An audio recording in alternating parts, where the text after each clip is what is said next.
Welcome my dear students, I am Arif sir. Last class हम discuss कर रहे थे वैलेंस बॉन्ड थ्योरी। हमने वहां पर देखा वैलेंस बॉन्ड थ्योरी है क्या, इसके मेन पोस्टुलेट्स क्या थे और इसको हम कैसे अप्लाई करते हैं।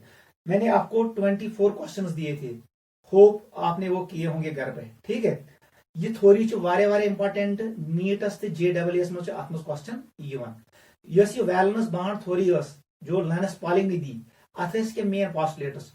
गोडनिच पोस्टुलेट दपन है लिगैंड दिवन लून पेयर कमिस सेंट्रल मेटल एटमस। ठीक है, सह बनान coordinate bond. Central metal atom करे available empty orbitals which can accommodate electron pairs donated by ligands. Central metallic empty orbital मज गस hybridization. ठीक है, hybridization can be sp3, it can be dsp2, it can be sp3d2. Generally थवन याद से त्रे geometries, एक आपको याद रखना है tetrahedral, second square planar, third octahedral. फिर मैंने आपको ये भी कहा as per VBT the number of empty orbitals make available is always equal to coordination number of central metal atom or ion. युता coordination number है तो empty orbitals गसन available. ठीक है, अगर metal ion कर अंदरिम d orbital use for hybridization 3d orbital कर use, it is called inner orbital complex. यम साथ metal ion कर use नेबरिम d orbital for hybridization, it is called outer orbital complex. As per VBT, there is overlapping between ligand orbitals with hybrid orbitals of metal. Yes, hybrid orbital asan metals. Hybrid orbitals are identical orbitals. तिमन आसान same energy and same angles, bond angles. Hybrid orbital overlaps with ligand orbitals. उनके दरमियान overlapping होती है। ठीक है, ये मैंने आपको सिखाया है। और लास्ट में मैंने आपको कहा कभी कभी हमें मिलता है low spin complex when electrons are filled against Hund's rule, और कभी कभी हमें मिलता है high spin complex when electrons are filled according to Hund's rule. वो मैंने कल आपको एक्सप्लेन किया। फिर हमने बहुत सारे क्वेश्चंस किए। ठीक है बेटा, वुसा बेटा क्या मैंने हमें तिमो 14 क्वेश्चन में हम back part. As per VBT आपको जेई में ऐसे क्वेश्चन आएगा कोबाल्ट F6 3 नेगेटिव, ये उसने कॉम्प्लेक्स दिया। क्वेश्चन छो what is its hybridisation, what is its geometry, क्या ये डायमैग्नेटिक है, क्या ये पैरामैग्नेटिक है, क्या ये कलर्ड है, क्या ये कलरलेस है, क्या ये इनर ऑर्बिटल कॉम्प्लेक्स है, क्या ये आउटर ऑर्बिटल कॉम्प्लेक्स है, क्या ये हाई स्पिन कॉम्प्लेक्स है, क्या ये लो स्पिन कॉम्प्लेक्स है। कोई भी क्वेश्चन वो पूछ सकता है, यही सबसे इंपॉर्टेंट है। मैंने कल आपको 6 एग्जांपल्स सॉल्व किए और आपको घर के लिए 24 क्वेश्चंस दिए। आज मैं आपको पहले ये क्वेश्चन सिखाता हूं, ठीक है, उसके बाद हम आज का टॉपिक स्टार्ट करेंगे। वुश बेटा कुछ कारण चीज सबसे पहले हम निकालते हैं इसका ऑक्सीडेशन स्टेट। आपको पता है इसका IUPAC name, it is hexafluorido cobalt third ion, वो आपको पता है। बताओ इसका ऑक्सीडेशन स्टेट क्या है। आंतरिक -6 +3 तिल Z -3, इसका मतलब है कोबाल्ट +3। बताओ इसकी इलेक्ट्रॉनिक कॉन्फ़िगरेशन, ये बनना इस पे एर्गन, क्योंकि ये first transition series 3D series 4s2। अगर वो कोबाल्ट माना न्यूट्रल, कोबाल्ट एटॉमिक नंबर 27, उसका मतलब यहां पर 2 इलेक्ट्रॉन्स होंगे। एर्गन में 18 है, 18 + 2 इज 20, 20 + 7 27, लेकिन ये कोबाल्ट +2 है, इसने 3 इलेक्ट्रॉन्स लॉस किए हैं। गोडनेट नेर नियमस इलेक्ट्रॉन नेबर, क्योंकि इसका Z इफेक्टिव कम है, effective nuclear charge come. If I will use Slater rules, इसका इफेक्टिव न्यूक्लियर चार्ज कम है, ये न्यूक्लियस से ज्यादा इंटरेक्ट नहीं करता है, ये आउटर मोस्ट ऑर्बिटल है। यहां से इलेक्ट्रॉन निकलेंगे दोनों में एमएस, और यहां से निकलेगा 1 इलेक्ट्रॉन, यहां पर बचेंगे 6 इलेक्ट्रॉन। अब बताओ यह कोबाल्ट +3 अत मज कत पे orbitals, cobalt +3 orbitals. What is orbital diagram for this, यहां पर होगा ये है 3D, दिस इज 3D, ये 3D ऑर्बिटल है। इसके बाद आएगा 4s, it is 4s, 4s के बाद आएगा 4p, P 3 और उसके बाद आएगा 4D, D 5। क्लियर है? It is 4P, it is 4D। ऐसे ही हम करते थे। Clear? Fluorine fluoride is a week ligand. ये कह रहे हैं इलेक्ट्रॉन पेयर के हैं, इसका मतलब है हंड्स रूल ओबे होगा। इलेक्ट्रॉन्स को फिल करो, जो ये 6 इलेक्ट्रॉन्स है इनको फिल करो 3D ऑर्बिटल में बाय यूजिंग हंड्स रूल। इसका मतलब है डिजेनरेट ऑर्बिटल्स में पहले हर किसी ऑर्बिटल में रखना है एक इलेक्ट्रॉन विद पैरेलल स्पिन, उसके बाद पेयरिंग स्टार्ट होगी। 5 इलेक्ट्रॉन आए 6 यूनिट्स। क्लियर? अब देख, मुझे अब एम्प्टी ऑर्बिटल चाहिए कितने? जितना कोऑर्डिनेशन नंबर है, कोऑर्डिनेशन नंबर को तो मुझे 6 एम्प्टी ऑर्बिटल चाहिए। ये हाफ फिल्ड है, हाफ फिल्ड है, हाफ फिल्ड है, हाफ फिल्ड है, मुझे एम्प्टी चाहिए। उसका मतलब 1 2 3 4 5 6 यमन शन गैस पान वो हाइब्रिडाइजेशन इनको हो जाएगा। इसका मतलब है I will get sp3 d2, d के 2 है, ये हमें मिलेगा हाइब्रिडाइजेशन। अब देख बेटा, ये 6 क्या बनाएंगे? ये बनाएंगे हाइब्रिड ऑर्बिटल्स, ऐसे मिलेगा हमें 6। ठीक है? These are 6 hybrid orbitals. Clear? ये 6 हाइब्रिड ऑर्बिटल्स है, इसको मैंने थोड़ा मोटा बनाया। क्लियर है बेटा? इसको पुश मत करो, इसको अपनी जगह पर रखो, इतना पानी चाहिए।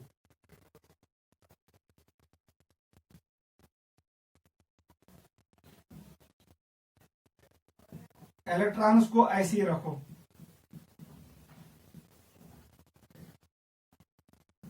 ऐसे। ठीक है? ये 3D है और ये क्या है? It is hybrid orbital, it is sp3d2। यहां पर ये 2 ऑर्बिटल, इनको अपनी जगह पर रखो, ये पानी जो है ऐसे, इन 3 को अपनी जगह पर रखो। ये क्या है? It is 4D। ये sp3d2 हाइब्रिड ऑर्बिटल्स। क्लियर? वहां सा बेटा कर्स लिगेंड से यहां से आएगा फ्लोराइड, यहां से आएगा फ्लोराइड, यहां से आएगा फ्लोराइड, यहां से फ्लोराइड, यहां से फ्लोराइड, यहां से फ्लोराइड। हर का फ्लोराइड बनाई कोऑर्डिनेट बॉन्ड, क्योंकि hybrid orbital will overlap with ligand orbital, इनके दरमियान ओवरलैपिंग होगी as per valence bond theory.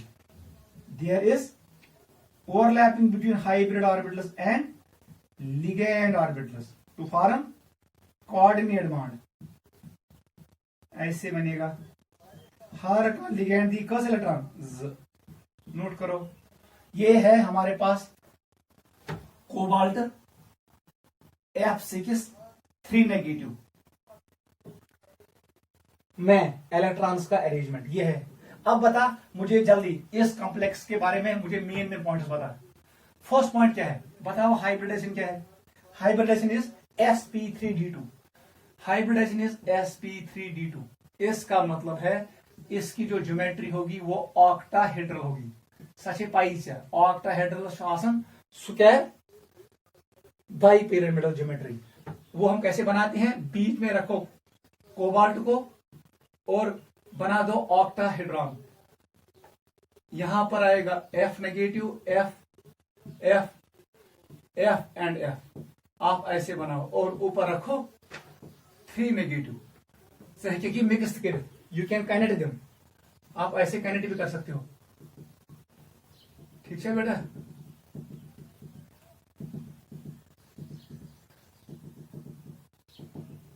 This is square bipyramidal और ऑक्टाहेड्रल। क्लियर? फिर निकालो S character, P character, D character ने F। पहले डिवाइड कर दो 100 को 6 से, बिकॉज स्टीरिक नंबर इज 6। जो वैल्यू आएगा S 1 है वही होगा S का वैल्यू। उस वैल्यू को मल्टीप्लाई करो 3 से, वो आएगा P कैरेक्टर। उस वैल्यू को मल्टीप्लाई करो 2 से, वो आएगा D का कैरेक्टर, परसेंटेज D कैरेक्टर। चलो थर्ड पॉइंट पे आ जाओ। कौन सा बेटा थर्ड पॉइंट क्या है? बताओ कौन सा ऑर्बिटल इन्वॉल्व हुआ हाइब्रिडाइजेशन में? इनर डी वाला या आउटर डी वाला? आउटर डी वाला। इसका मतलब है it is outer orbital complex, बाहर वाला कॉम्प्लेक्स है। फोर्थ पॉइंट बता दो, मैंने यहां पर इलेक्ट्रॉन्स फिल किया एज पर हंड्स रूल। इसका मतलब it is high spin complex, very very important, high spin complex. Point number 5 बता दो, ये अनपेयर इलेक्ट्रॉन मौजूद 1 2 3 4, इसका मतलब है ये मॉलिक्यूल पैरामैग्नेटिक है, इट इज पैरा। यथ मॉलिक्यूलस मज आसे अनपेयर इलेक्ट्रॉन स्तन 2 3 अनपेयर इलेक्ट्रॉन को नजर, it is para. Last point बता दो मुझे, it will be coloured, it is coloured. Note करो, यही क्वेश्चन आते हैं। ये कॉम्प्लेक्स क्या है, इसकी हाइब्रिडाइजेशन ये है। नेबरियम डी को involve, it is outer orbital complex. Geometry will be octahedral, it is high spin complex because I have obeyed Hund's rule. It is paramagnetic because it contains unpaired electron, और it is coloured because it contains unpaired electron. ऐसे ही वो question solve करना, note करो। चलो बेटा, आज का टॉपिक हम डालेंगे magnetic data calculation by using VBT. हम कैलकुलेट करेंगे पैरामैग्नेटिक और डायमैग्नेटिक, कहां कॉम्प्लेक्स पैरामैग्नेटिक, कहां से डायमैग्नेटिक। अब इसमें कितना मैग्नेटिक मूवमेंट है वो हम कैलकुलेट करेंगे, एंट्रेंस में आता है। क्वेश्चन का नाम लिखो, मैग्नेटिक मूवमेंट कैलकुलेशन। टॉपिक का नाम डालो magnetic movement calculation, very very important. पूछा बेटा, साइंटिस्टों का काम, इमोनिवा कॉम्प्लेक्स, उसका इन्होंने कैलकुलेट किया मैग्नेटिक ससेबिलिटी वैल्यू। उस वैल्यू से उन्होंने डिटरमाइन किया इसकी ज्योमेट्री क्या है। इसकी ज्योमेट्री स्क्वायर प्लेनर है, टेट्राहेड्रल है या ऑक्टाहेड्रल है। इसका मतलब है from magnetic movement data we can determine structure of coordination complex. पहले यही पॉइंट लिखो, लिखो बेटा, from magnetic movement data we can determine structure of coordination compound. याद रखना हमेशा के लिए, from magnetic movement data we can determine structure of coordination compound, we can determine structure of coordination compound oblique complex. देख बेटा, हमारे पास एक formula है, उसका नाम है सुपिन ऑनली फार्मूला। हमें ये डेराइव नहीं करना है, लेकिन हमें डायरेक्ट याद रखना है। जो ये डी ब्लॉक एलिमेंट्स है, इनमें इलेक्ट्रॉन डी सबशेल में होते हैं। आपको पता है S orbital has spherical shape, P orbital has dumbbell shape, D orbital has double dumbbell shape. अगर इसमें इलेक्ट्रॉन रखूं, इसमें इलेक्ट्रॉन रखूं या इसमें इलेक्ट्रॉन रखूं, देख बेटा, इलेक्ट्रॉन के पास दो मोशंस होते हैं। एक मोशन इसके पास होता है ऑर्बिटल मोशन, दूसरा मोशन होता है सुपिन मोशन। सुपिन मोशन याद रखना। When charge is in motion, it has magnetic field. Electron के पास मोशन है, it can show orbital motion, it can show supin motion. But in d orbital में orbital motion is constant. ये ज्यादा नहीं होता है in d orbital. उसका मतलब है d orbitals में इलेक्ट्रॉन हमेशा कौन सा मोशन शो करता है, सुपिन। इसका मतलब है spin motion gives rise to magnetic movement. जो मैग्नेटिक मूवमेंट आता है ट्रांजिशन कॉम्प्लेक्स में, ये आता है because of spin only, because only spin motion. Spin motion is that which is about own axis, ये अपने एक्सिस के अराउंड होता है, उसको कहते हैं सुपिन। ऑर्बिटल मोशन क्या होता है, वो दूसरे एक्सिस के अराउंड होता है, वो दूसरे एक्सिस के अराउंड होता है। ये सेंट्रल एक्सिस है और इसके अराउंड घूमता है। Orbital motion is about another axis. Earth shows spin motion, earth shows orbital motion. Earth shows orbital motion around sun, उसके वजह से सीजन चेंज होते हैं। और जब अर्थ शो करता है सुपिन मोशन, इसके वजह से डे एंड नाइट, ठीक है, डे एंड नाइट ऐसे काज होता है because of spin motion of earth. Main motion of electron जो spin motion, orbital motion is constant, ये नहीं होता है because shape of d orbital is diffuse. ये शेप क्या है, डिफ्यूज, इसमें ऑर्बिटल मोशन नहीं होता है। इसलिए जो मैग्नेटिक मोमेंट होता है ट्रांजिशन मेटल आयन का या कॉम्प्लेक्स का, it is because of spin only formula. Point number 2 लिखो, the magnetic movement of transition metal atom oblique ion oblique complex. Transition metal atom oblique ion oblique complex. लिखो the magnetic movement of transition metal atom oblique ion oblique complex is because of supine motion of electron is because of supine motion of electron is because of supine motion of electron। याद रखना। Third point लिखो। देख बेटा, अब आपको calculate करना है number of unpaired electrons. ये सबसे इंपॉर्टेंट है, नंबर ऑफ अनपेयर्ड इलेक्ट्रॉन्स। चेस्टी वुचुन नंबर ऑफ अनपेयर्ड इलेक्ट्रॉन, इसको हम डिनोट करते हैं एन से। किससे? एन से। फार्मूला हमारे पास आएगा सुपिन, इसको कहते हैं magnetic moment mu, it is because of spin. लिखो स्मॉल एस। ये हमेशा किसके बराबर होता है? Under root. मैं डिराइव नहीं करूंगा क्योंकि ये हमारे सिलेबस में नहीं है डेरिवेशन, सिर्फ फार्मूला याद रखो। यहां तक रूट है और यहां पर लिखो Bohr magneton. Bohr magneton is a unit. Bohr magneton, इसका नाम क्या है? It is Bohr magneton. इसका वैल्यू होता है EH/4πmc। ये भी कभी कभी जेई में आता है। E stands for charge of electron, H stands for Planck's constant, 4 is mathematical term, pi का वैल्यू आपको पता है, it is 22/7, m is mass of electron, c is velocity of light. ठीक है, इसको हम कहते हैं बोर मैग्नेटॉन। ये यूनिट है। आपको फार्मूला याद रखना है under root of n into n+2, वह n is number of unpaired electron. इतना आप याद रखो। ये miss transition metal atoms ions या कॉम्प्लेक्सेस, ऐसे n ज्यादा उसका मैग्नेटिक मोमेंट ज्यादा होगा, जिसका n वैल्यू कम होगा उसका मैग्नेटिक मोमेंट कम होगा। ये मिस n वैल्यू इज बराबर 0, उसका मैग्नेटिक मोमेंट 0 के बराबर होगा, वो डायमैग्नेटिक होगा। When n is equal to 0, mu s equal to 0, species is dimagnetic।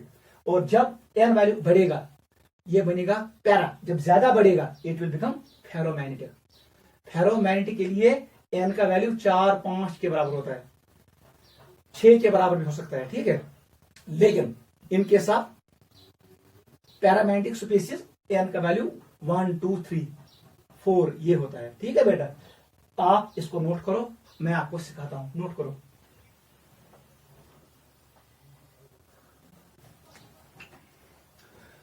देखो बेटा कैसे आएगा क्वेश्चन।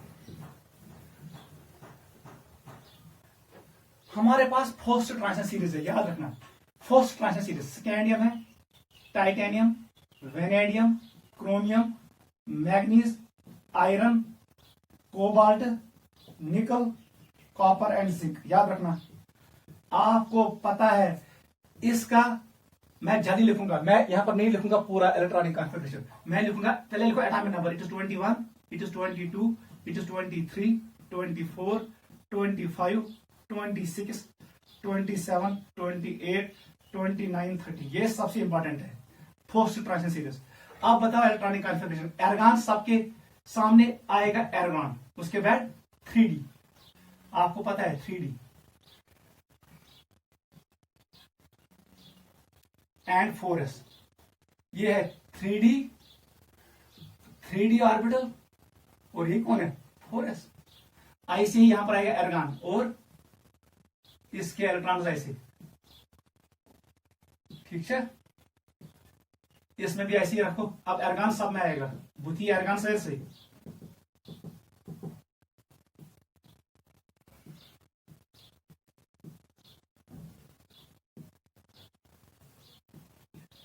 ऐसे बनाओ।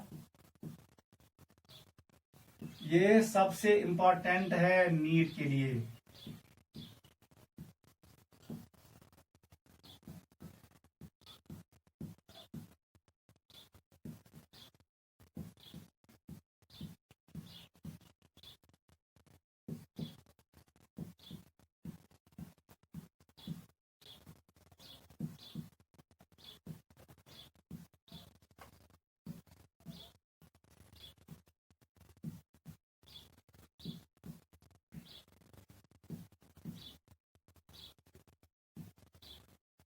देख बेटा, अब इलेक्ट्रॉन्स फिल करो।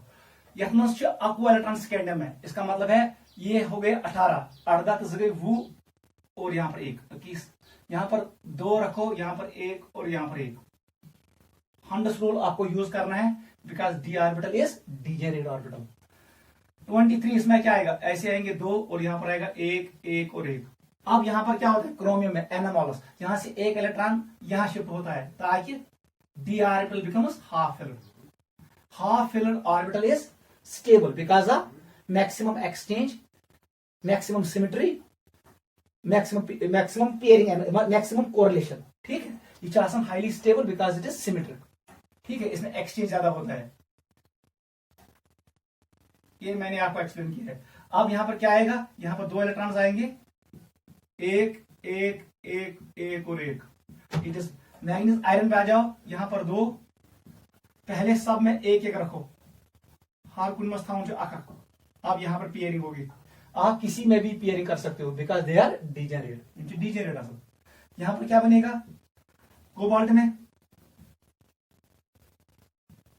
यहां पर 2 जोड़े बनेंगे, इधर और इधर।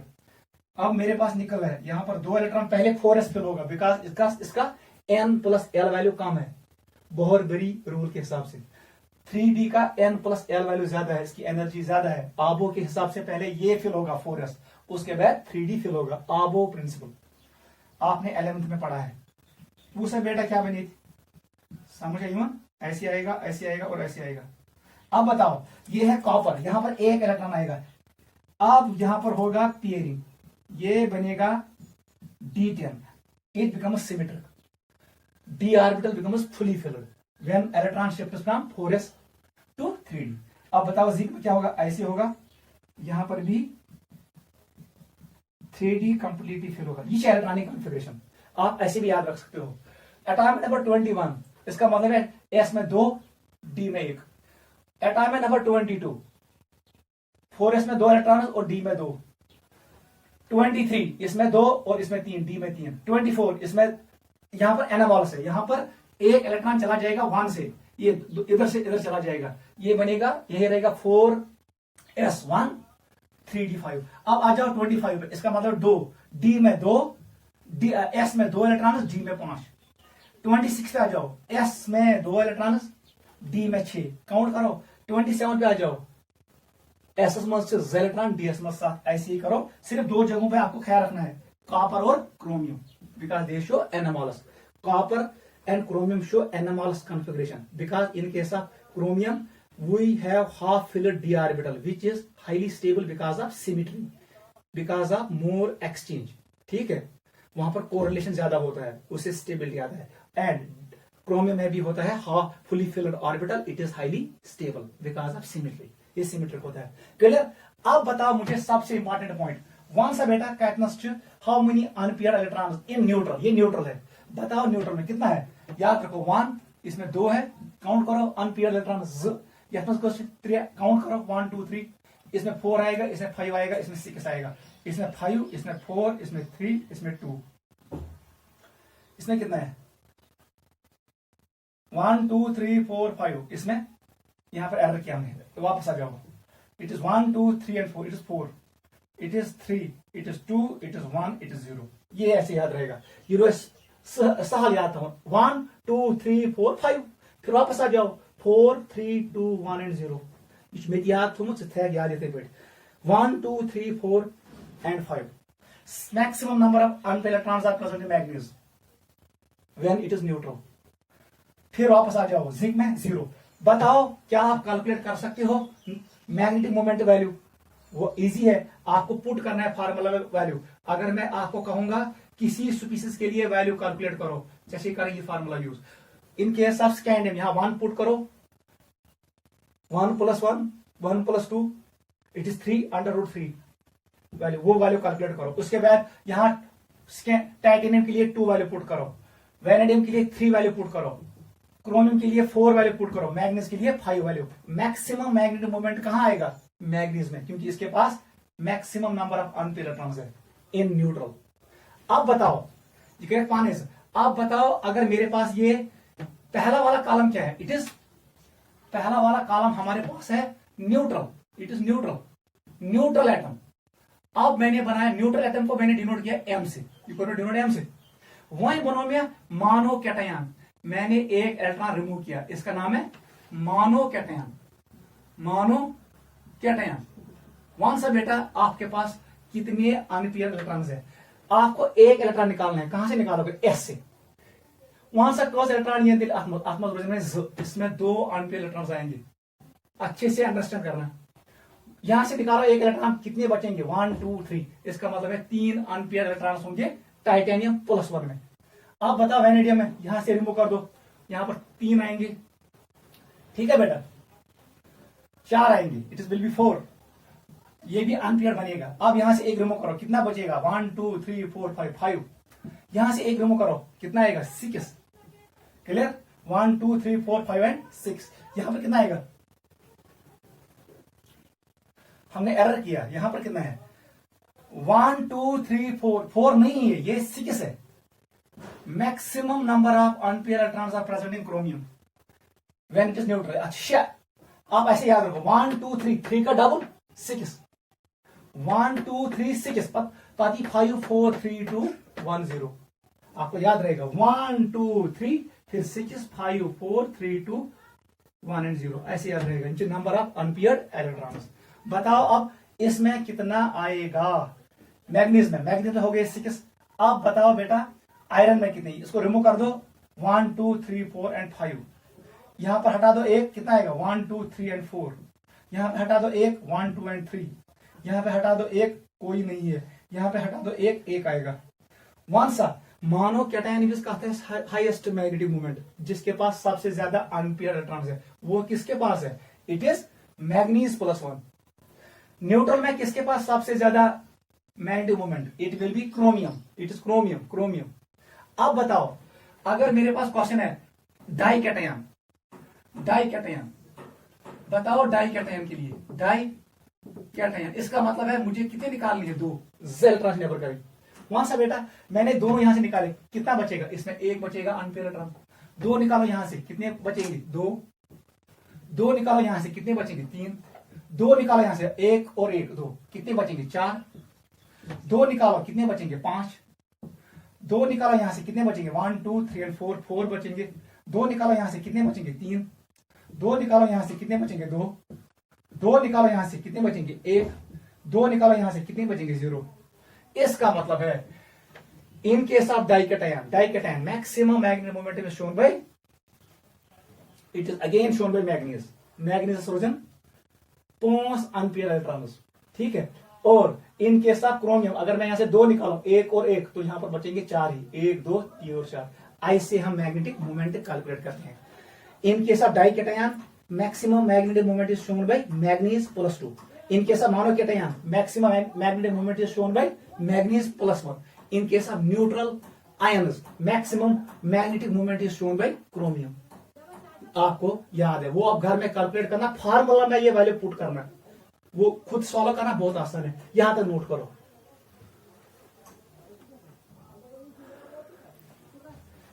ये गोवा क्लियर बेटा? अब हम आ रहे हैं इश्यूज इंपॉर्टेंट, अब हम आ रहे हैं कॉम्प्लेक्स पे।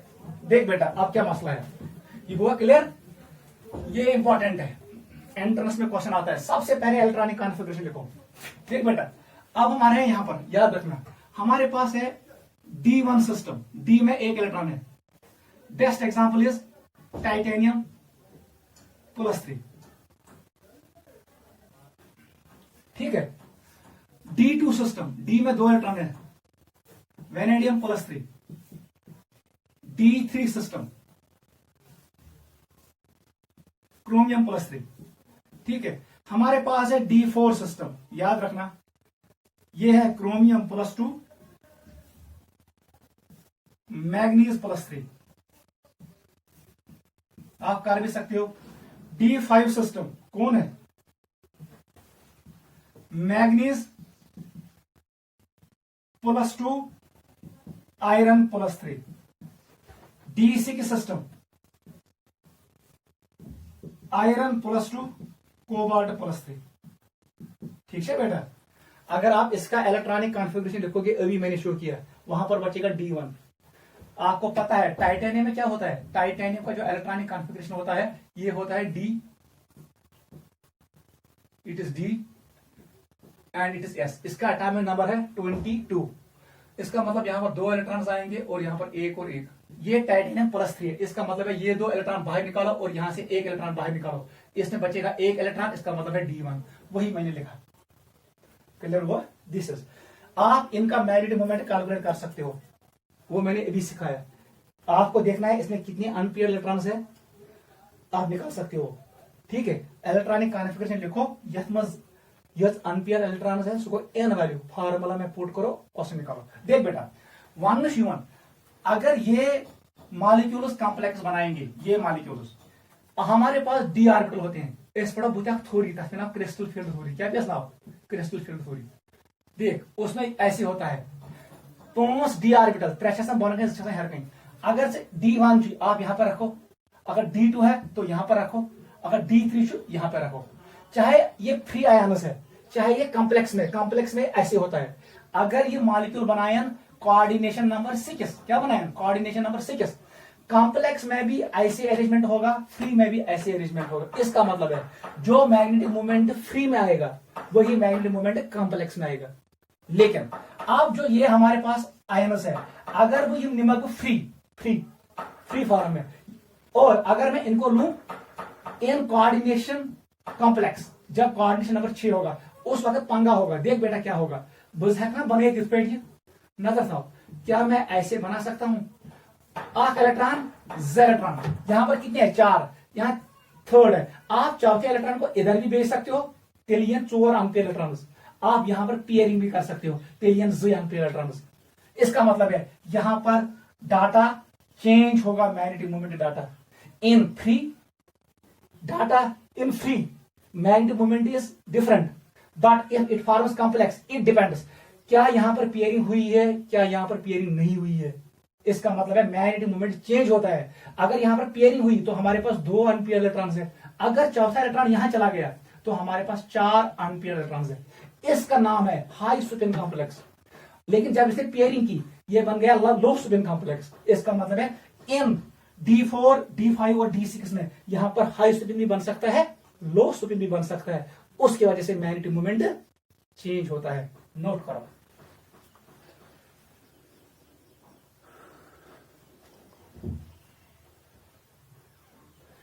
मैं आपको अब कुछ एग्जांपल्स यहां पर शो करता हूं जहां से आपको ये क्लियर हो जाएगा। इसको याद था, उन D4, D5 एंड D6 में मैग्नेटिक मूवमेंट चेंज हो सकता है in free state and in combined state, लेकिन ऊपर वाले में चेंज नहीं होगा।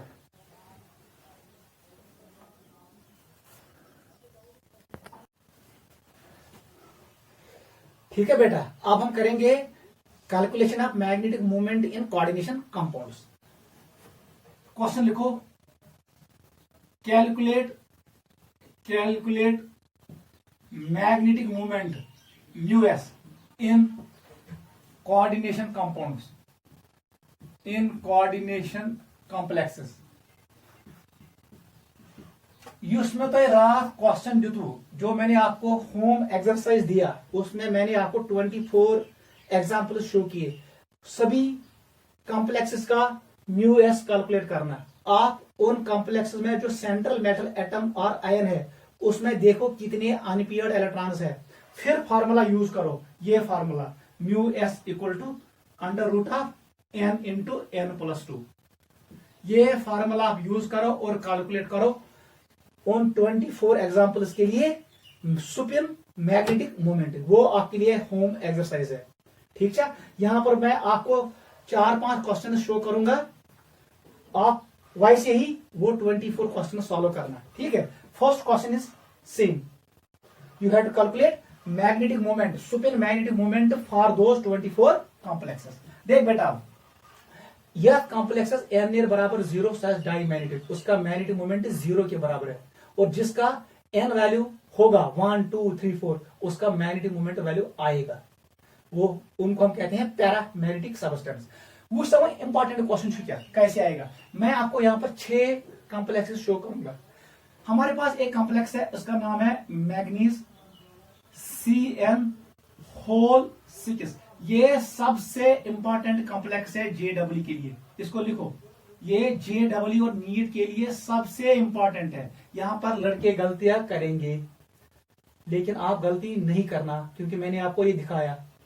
ठीक है। Second is iron, it is Cn whole 6 3 negative. Third complex is cobalt, it is oxalate C2O4 whole thrice 3 negative. ये मैंने 3 कॉम्प्लेक्स शो किए। यहां पर मैं और 3 कॉम्प्लेक्स शो करूंगा। इट इज अगेन मैग्नीज, यहां पर मैं रखूंगा Cl6 3 नेगेटिव। यहां पर हम रखेंगे iron F6 3 negative and cobalt F6 3 negative. अगर आपको याद हो, मैंने आज सबसे पहले ये कॉम्प्लेक्स सॉल्व किया, ये हमारे पास पैरामेटिक आया। अगर आपको अंडरस्टैंड हुआ, ठीक है। नेपोनेशिया कॉम्प्लेक्स, यहां पर मैग्नीज है, आयरन है, कोबाल्ट है, यहां पर भी है मैग्नीज, आयरन, कोबाल्ट। लेकिन यहां पर मैंने लिगेंड्स यूज किए स्ट्रॉन्ग फील्ड लिगेंड्स, यहां पर मैंने यूज किए वीक फील्ड लिगेंड्स। इसका मतलब है यहां पर जो सेंट्रल मेटल आयन्स है इनका कोऑर्डिनेशन नंबर 6 है। यहां पर जो सेंट्रल मेटल एटम्स और आयन्स है इनका कोऑर्डिनेशन नंबर क्या है? 6। इसका मतलब है, पहले हम ये लिखेंगे, यहां पर मैंने यूज किया strong field ligands, first point. Second point, coordination number equal to 6। You think coordination number 6, what will be the hybridization? It will be sp3d2 or d2sp3. Since ligand is strong, it is strong, ये inner orbital complex बनाएगा। इसका मतलब है यहां पर आपको मिलेगा hybridisation d2sp3। Bracket में लिखना, it is inner orbital complexes. ये होंगे क्या? Inner orbital complexes. याद रखना, यहां पर हंड्स रोल वायलेट होगा, लो स्पिन कॉम्प्लेक्स बनेंगे। आपको पता है कोबाल्ट की ऑक्सीजन स्टेट +3 है और यहां पर बाई लिगेंड है, it is oxygen donor ligand, it will act as strong field ligand. Oxalate will act as strong field ligand in case of cobalt +3। रात मून में क्लियर। इस पे आ जाओ, बताओ लिगेंड्स कौन है? ये हैलाइड्स है, फ्लोराइड्स एंड क्लोराइड। इसका मतलब है मैंने यूज किया weak field ligand, WLF, first point. Second point देखो, कोऑर्डिनेशन नंबर यहां पर भी 6 है। थर्ड पॉइंट बताओ, सिंस लिगेंड इज वीक, यहां पर हाइब्रिडेशन आएगा sp3d2। Geometry will be octahedral, यहां पर भी ज्योमेट्री क्या होगी? ऑक्टाहेड्रल, वो भी हम लिखेंगे। इसकी ज्योमेट्री क्या होगी? ऑक्टाहेड्रल। इसकी ज्योमेट्री क्या होगी? ऑक्टाहेड्रल। दुश्मनी है ज्योमेट्री सेम, मगर ये कॉम्प्लेक्स होगा आउटर ऑर्बिटल कॉम्प्लेक्स। याद रखना, इतना इंफॉर्मेशन आपको आना चाहिए। अब हमें देखना है इनमें कौन पैरामैग्नेटिक है और कौन डायमैग्नेटिक है, इनमें कौन पैरामैग्नेटिक है, कौन डायमैग्नेटिक है, और किसका मैग्नेटिक मोमेंट ज्यादा है। ये मींस n एस ज्यादा, जिसके पास नंबर ऑफ अनपेयर इलेक्ट्रॉन ज्यादा होंगे उसका मैग्नेटिक मोमेंट ज्यादा होगा। यही क्वेश्चन नीट में आता है। देख बेटा, सबसे इंपॉर्टेंट क्वेश्चन पहला वाला है। हमारे पास है मैग्नीज और हमारे पास है 6 लिगेंड्स। बताओ what is oxygen state of manganese. अगर आप करोगे वो आपने सीखा, it is manganese +3, it is manganese +3। बेटा बताओ इसमें अब इलेक्ट्रॉनिक कॉन्फ़िगरेशन कैसे होगा? आपको पता है ऐसे आएगा, मैं जल्दी करूंगा। ये D5 है, यहां पर S है और यहां पर P है। P में 3 ही बनाऊंगा। It is 3D, it is 4S, it is 4P। 4D मैंने नहीं बनाया क्योंकि ये कौन कॉम्प्लेक्स है? Inner orbital. मुझे ये चाहिए, मैं जरूरत वो मुझे चाहिए नहीं, मैंने छोड़ा। मैग्नीज, इसका एटॉमिक नंबर क्या होता है? इसका एटॉमिक नंबर है 25। आपको पता है इसमें इलेक्ट्रॉनिक कॉन्फ़िगरेशन होता है 3D5 4S2। अब यहां पर इलेक्ट्रॉन्स निकल गए S से 2, इसमें टोटल इलेक्ट्रॉन्स होंगे 4, उनको फिल करो। लेकिन अगर आपने पेयरिंग की तो आपने गलती की। आप सिर्फ एक जोड़ा बनाना और यहां पर 2 इलेक्ट्रॉन्स रखना, ये सबसे इंपॉर्टेंट है। इन स्ट्रॉन्ग लिगेंड ये सबको पेयर करेगा, सबको पेयर नहीं करेगा। अगर आपने सबको पेयर किया तो यहां पर इनर ऑर्बिटल नहीं बनेगा, ये इलेक्ट्रॉन होती है, इसलिए ये 2 ऑर्बिटल इसके साथ करेंगे हाइब्रिडेशन, हमें मिलेगा d2sp3। मुझे बताओ what is value of m। इसके पास n का वैल्यू 2 है, मतलब this complex is paramagnetic. Clear. Number of unpair electrons 2। अब आप निकाल सकते हो मैग्नेटिक मोमेंट का value, it is 2 × 2 + 2। Bohr magneton, बताओ मैग्नेटिक मोमेंट का value, it will B √8 Bohr magneton. याद रखना गोडनिकस कॉम्प्लेक्स स्कोर में कैलकुलेट। सेकंड पे आ जाओ, ये मैं ना सेकंड पे आ जाओ। कौन सा आयरन वाले पे क्या करोगे? आयरन वाले को, आयरन का ऑक्सीजन स्टेट क्या है? It is again +3। ठीक है, इट इज +3। बताओ आयरन का जो इलेक्ट्रॉनिक कॉन्फ़िगरेशन है इसमें क्या होगा? It will B 3d4s। इससे 2 इलेक्ट्रॉन निकल गए। Iron neutral loss use 2 use 6, क्योंकि इसके पास एटॉमिक नंबर 26 होता है। अब यहां से 3 इलेक्ट्रॉन लॉस हुए, इसका मतलब यहाँ S0 होगा और D में 5 होंगे। बताओ जल्दी कैसे शो करोगे उनको? It is 3d, it is 4s and it is 4p। बताओ कितने हैं? 5 इलेक्ट्रॉन। पेयरिंग कर दो, 1 2 3 4 एंड 5। यहां पर बचा 2, इसका मतलब है hybridisation is D2sp3। Hybridisation is D2sp3। Inner orbital complex है, लेकिन what is value of n? n का वैल्यू 1 के बराबर। इसका मतलब है अब इस फार्मूला में यहां पर पुट करो 1 × 1 + 2। इसका मतलब है ये भी पैरामैग्नेटिक है। मैग्नीज का कॉम्प्लेक्स पैरामैग्नेटिक है, आयरन का कॉम्प्लेक्स पैरामैग्नेटिक है। अब आ जाओ कोबाल्ट पे, नोट करो, समझ आओ। अब आ जाओ कोबाल्ट पे। वो सब बेटा वो हम यहां पर करेंगे। देख बताओ कोबाल्ट का इलेक्ट्रॉनिक कॉन्फ़िगरेशन क्या है? इट इज इसका क्या है? Oxygen state, it is 3+। अगर ये कोबाल्ट न्यूट्रलाइज है, इसका इलेक्ट्रॉनिक कॉन्फ़िगरेशन आता एर्गॉन 3d7 4s2, क्योंकि कोबाल्टस में आसान 7 इलेक्ट्रॉन। अब ये कोबाल्ट +3 है, इसने 3 इलेक्ट्रॉन लॉस किए। इसका मतलब है S के 2 इलेक्ट्रॉन लॉस हुए हैं और D के 1। ये D6 है। अब बनाओ जल्दी इसका ऑर्बिटल डायग्राम। ये है 3d, ये है 4s और ये है 4p। 6 इलेक्ट्रॉन्स है, लिगेंड स्ट्रांग है, पेयरिंग हो जाएगा। ये बनाए आग जोड़, ये बनाए ब्याग जोड़, ये बनाए ब्याग जोड़। अब यहां पर कितने ऑर्बिटल्स एम्प्टी है? 2 1 2। मुझे चाहिए 6, 3 4 5 6, और यहां पर होगी हाइब्रिडेशन। इसका नाम है D2sp3, इनर ऑर्बिटल कॉम्प्लेक्स। लेकिन यहां n का वैल्यू किसके बराबर? 0। इसका मतलब इसका मैग्नेटिक मोमेंट किसके बराबर? 0। इसका मतलब जो ये कॉम्प्लेक्स है it is diamagnetic. It is diamagnetic. जो ऊपर वाले 2 थे ये क्या थे? Paramagnetic. You means para, they are attracted by magnetic field, और नीचे वाला it is repelled by magnetic field. ऐसे क्वेश्चन आएगा जेईई में, नोट करो। क्लियर?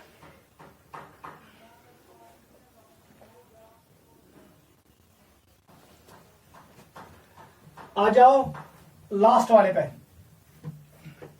देख बेटा, आम सचवा याक मैग्नीज, आप पहले इसको निकालो। बताओ इसका कितना होगा मैग्नेटिक मोमेंट? मैग्नीज का ऑक्सीजन स्टेट जल्दी बताओ।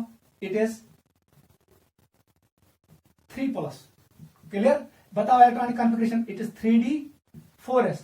अगर ये न्यूट्रलाइज है तेल electron since it has lost 3 electron, इसका मतलब है 4s0 3d4 है। बताओ इसका ऑर्बिटल डायग्राम कैसे आएगा? बनाइए 3d, इसके बाद बनाना है 4s, इसके बाद आपको बनाना है 4p, और हमें बनाना है यहां पर 4d भी, क्योंकि ये कौन सा कॉम्प्लेक्स है? Outer orbital.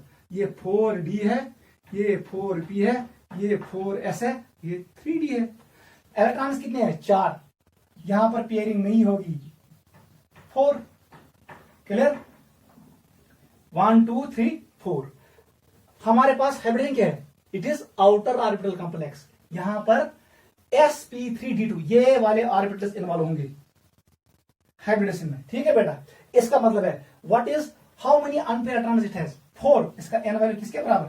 4। The molecule is paramagnetic. It is paramagnetic. आप कैलकुलेट कर सकते हो इसका सुपर मैग्नेटिक मोमेंट। वहां सा कब बराबर है? n के बदले 4, n के बदले 4 + 2। इट इज बोहर मैग्नेटन, लेकिन रूट यहां तक है। क्या बनेगा? It will B √24। 24 Bohr magneton, यह आंसर आएगा। नोट करो। ठीक है?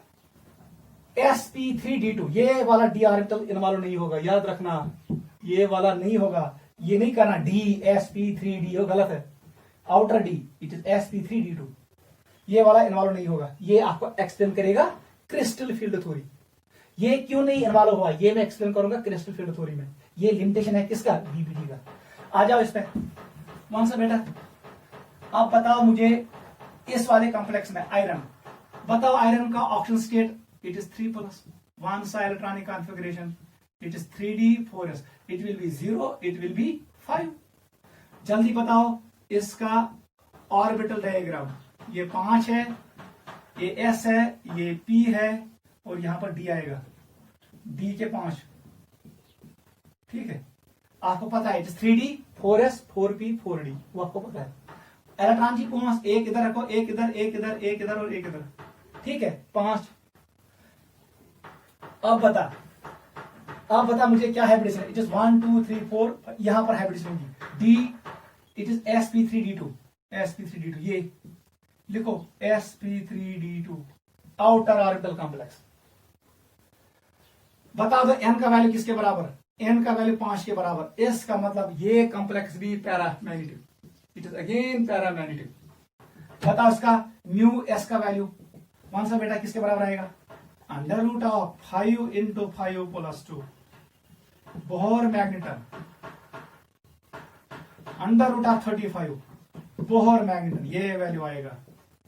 क्लियर होगा, क्लियर ऐसे ही करना है। लास्ट पे आ जाओ, लास्ट वाला एग्जांपल करेंगे, कोबाल्ट फ्लोराइड 6 टाइम्स। बताओ इसका क्या है, कौन सा कोबाल्ट, क्या ऑक्सीजन स्टेट, इट इज 3+। बताओ इसका electronic configuration, it is 3d 4s, ये 0 होगा, ये 5 होगा। क्लियर नहीं, ये 6 होगा, इट इज 3d 6 4s 0, क्योंकि it is +3, it is trivalent cation, इसने 3 इलेक्ट्रॉन्स लॉस किए हैं। कौन सा बेटा क्या बनाई, जल्दी बताओ, it is 3d, it is 4s, it is 4p and it is 4d। आपको पता है, बताओ बेटा 6 इलेक्ट्रॉन्स, 1 2 3 4 5 6। ठीक है, हाइब्रिडेशन sp3d2, यहां तक होगा hybridisation, it is sp3d2 outer orbital complex. जो 4d है ये आउटर ऑर्बिटल है, जो ये 3d है ये इनर ऑर्बिटल है, आउटर ऑर्बिटल ने किया हाइब्रिडाइजेशन। क्लियर। अब बता हाउ मेनी एनपी इलेक्ट्रॉन्स, 3। आप निकाल सकते हो इस मॉलिक्यूल का, इस मॉलिक्यूल कितना है, क्लियर करो इसको पहले। कोबाल्ट का इलेक्ट्रॉनिक कॉन्फ़िगरेशन क्या है, 3d, it is 2 and 7, 2 and 7, 2 यहां से निकले, यहां से 1 खत्म, इसका मतलब है 6, 1 2 3 4 5 और 6। इसके पास 4 एम्पीयर इलेक्ट्रॉन्स है, इट इज 4, मैंने एरर किया, it is 4 ampere electron, 1 2 3 and 4। आप वैल्यू पुट करो फार्मूला में, निकालो म्यू सुपन का तो बराबर है 4 into 4 plus z √4 √24 Bohr magneton will be the answer. Note करो, ऐसे क्वेश्चंस आते हैं। इसका मतलब है ये कॉम्प्लेक्स भी क्या है, पैरामैग्नेटिक। याद रखना, लो सुपन कॉम्प्लेक्स जो हमने शो किए they are generally diamagnetic. Generally high spin complex जो वीक फील्ड कॉम्प्लेक्स होते हैं, जहां पर वीक फील्ड होता है, वीक लिगेंड होता है, दे आर जनरली पैरामैग्नेटिक। इनमें पेयरिंग नहीं होती है, ये पैरामैग्नेटिक होते हैं। Outer orbital complex are generally paramagnetic, क्योंकि इनमें लिगेंड्स कमजोर होता है। यहां पर मैंने आपको एक्सप्लेन किया 6 एग्जांपल्स, आप वो 24 एग्जांपल्स करना, इन 6 को छोड़ के। लास्ट में लिखो limitation of VBT, limitation of valence bond theory. जल्दी लिखो, it involves lot of assumptions, it involves lot of assumptions। इसमें बहुत सारे assumptions यूज होते हैं। कल मैंने आपको कहा dp ट्रांजिशन, इलेक्ट्रॉन हुआ d से शिफ्ट p ऑर्बिटल में, क्यों हुआ ये एक्सप्लेन नहीं किया इसने। इनके साथ copper ammonia complex. Second point लिखो, it could not explain colour of coordination compounds. Colour इसने एक्सप्लेन नहीं किया। It could not explain color of coordination compounds, it could not explain color of coordination compounds, that was second limitation। Third लिखो जल्दी, third does not give quantitative quantitative explanation for magnetic data. Magnetic data को इसने पूरा explain नहीं किया, इसने थोड़ा थोड़ा एक्सप्लेन किया। अभी आपने देखा मैग्नीज में वहां पर पूरा पेयरिंग नहीं हुआ, तब जाके वो डायमैग्नेटिक बनता है। वहां पर स्ट्रांग लिगेंड था साइनाइड, इसका मतलब है गड़बड़। फोर्थ लिखो, it could not explain thermodynamic and kinetic stability of complexes. इसने स्टेबिलिटी ऑफ कॉम्प्लेक्सेस एक्सप्लेन नहीं किया, thermodynamic and kinetic stability, reaction और टेम्परेचर के साथ स्टेबिलिटी ऑफ कॉम्प्लेक्स इसने एक्सप्लेन नहीं किया, एमएफ ने एक्सप्लेन करती है। पांचवा लिखो, it could not distinguish between weak field ligand and strong field ligand. Strong field ligand और वीक फील्ड लिगेंड ये क्या है, इसको पूरा एक्सप्लेन नहीं कर पाया। ठीक है, ऐसे ही इसने एक्सप्लेन नहीं किया high Supin and low Supin complex in detail. ये बहुत सारे इसके लिमिटेशन आ गए। 6 पॉइंट आप ये भी लिख सकते हो। कल मैंने आपको कहा जो ये कॉम्प्लेक्स था कॉपर अमोनिया NH4 2+, यहां पर हुआ ट्रांजिशन, इलेक्ट्रॉन शिफ्ट हुआ डी से कहां पर P। ये डीपी ट्रांजिशन क्यों हुआ ये भी लिखो। It could not explain DP transition in this complex it could not explain dp transition in this complex। 7th point लिखो, लास्ट पॉइंट लिखो। यम साथ कोऑर्डिनेशन नंबर है 4 अर्ड कॉम्प्लेक्सेस बनावन geometry, they were showing sp3 hybridization and form tetrahedral complex। क्या हम बनो dsp2 और उनने शो किया स्क्वायर प्लेनर। इसने ये एक्सप्लेन नहीं किया। y coordination number 4 sometimes form sp3 tetrahedral geometry and sometimes dsp2 hybridization and square planar complex. ये भी लिखो, it could not explain this concept. इसने ये एक्सप्लेन नहीं किया कोऑर्डिनेशन नंबर 4 में क्यों कुछ बनाते हैं टेट्राहेड्रल कॉम्प्लेक्सेस, कुछ बनाते हैं square planar complex. He could not explain this. यहां पर मैं कंप्लीट करता हूं वैलेंस बॉन्ड थ्योरी को। नेक्स्ट लेक्चर में हम पढ़ेंगे क्रिस्टल फील्ड थ्योरी, वो सबसे इंपॉर्टेंट है और सबसे इंटरेस्टिंग है। इसको रिवाइज करना ये काफी है। ठीक है बेटा, आज के लिए काफी है।